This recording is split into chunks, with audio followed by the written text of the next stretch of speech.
Poetry can be so comforting, can it? And Amelia Carey's bedtime poems for the mourning soul really struck me. It's like she brings together those two worlds, comfort and grief. It's interesting how she does that. It's not like she pretends loss isn't painful. It's more like she creates a space where it's okay to really feel those emotions. Right. And I noticed right away how she uses guardian angels. They kind of pop up throughout the book like little whispers of hope. Yeah. It's almost like those guardian angels are a protective layer in the poems themselves, not trying to erase the pain, but to offer comfort and guidance because grief can be incredibly lonely. Absolutely. And speaking of comfort, the poem Do Not Weep really stayed with me. She talks about sensing the presence of someone you've lost in nature, in dreams, these little reminders. I don't know about you, but I find that so powerful. It makes you think about how much we crave that connection, even after death. And using those sensory details, a scent, the warmth of the sun, Carrie, makes those memories so vivid, so real. Exactly. Like, it's okay to hold onto those sensory memories and find comfort in them. And that feeling of peace, that inner strength, comes through so strongly in the peace within.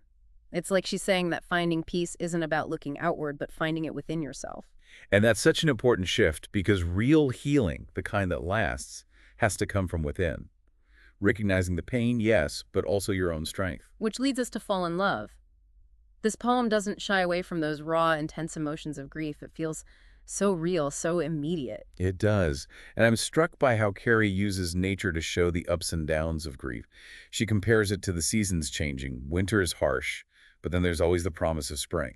Like she's saying that even when you're surrounded by despair, there's still that hope for renewal, for embracing life again. Exactly.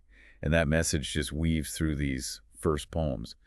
Grief can feel all-consuming, but there's still beauty, still life, waiting on the other side of loss. And even though those first poems gave us glimpses of hope, Carrie doesn't shy away from how raw grief can be. Like in I Needed a Rest. It's written from the perspective of someone who's died. And there's this acceptance of death that's kind of heartbreaking, but also this empathy for the people they left behind. Yeah, it's not a perspective you see a lot in poems about grief. It adds another layer to the whole collection. There's a sense of peace, but also this sadness for loved ones who are still grieving. It reminds you that grief goes both ways, even if one person can't really share what they're feeling anymore. And then there's I Release the Hurt and Pain. It feels like the complete opposite. It does. It's like she's offering a mantra, a way to break free from that sorrow.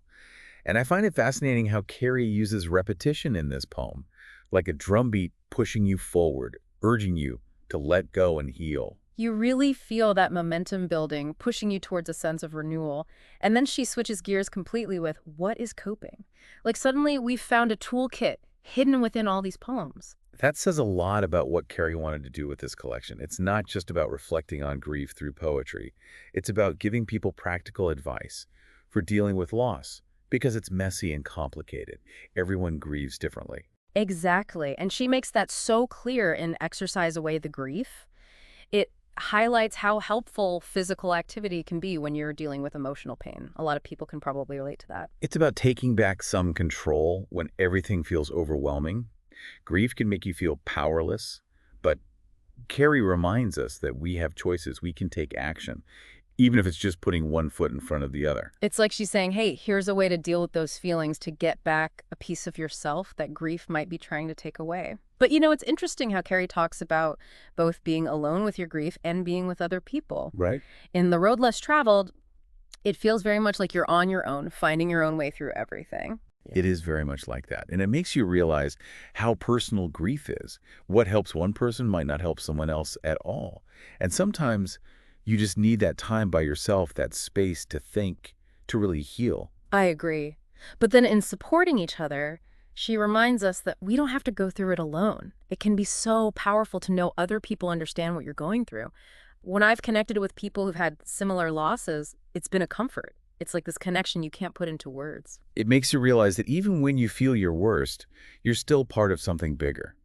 And that leads us to the fabric of life. Carrie uses this really striking image of threads woven together to show how connected our experiences really are.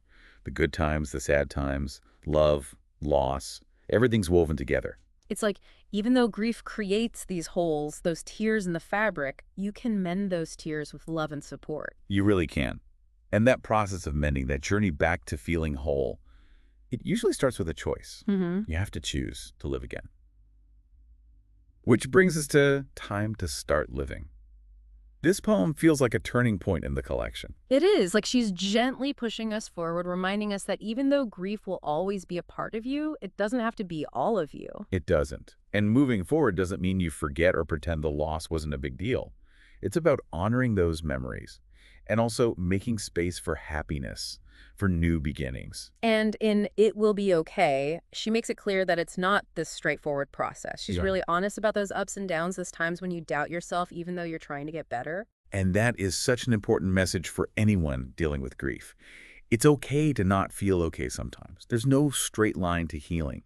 It's a journey with twists and turns, and sometimes you just need to allow yourself to feel those tough emotions. To let the grief wash over you without judging yourself, knowing that it won't last forever. It won't. And I love that she ends with, write a new chapter. It's this powerful idea that you can change, you can grow from loss. It really is. It's about seeing that even though grief can make you feel lost, it can also help you see the world in new ways, help you live your life in new ways.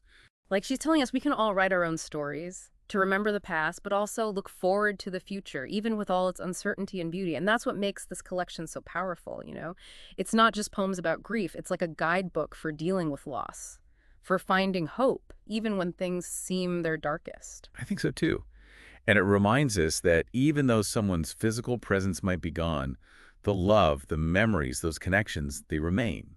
And they can shape us, they can guide us, and they remind us that even when we experience a terrible loss, life goes on. It does. And sometimes all you need is a little guidance, a little comfort, and yeah, maybe even a bedtime poem or two to help you find your way back.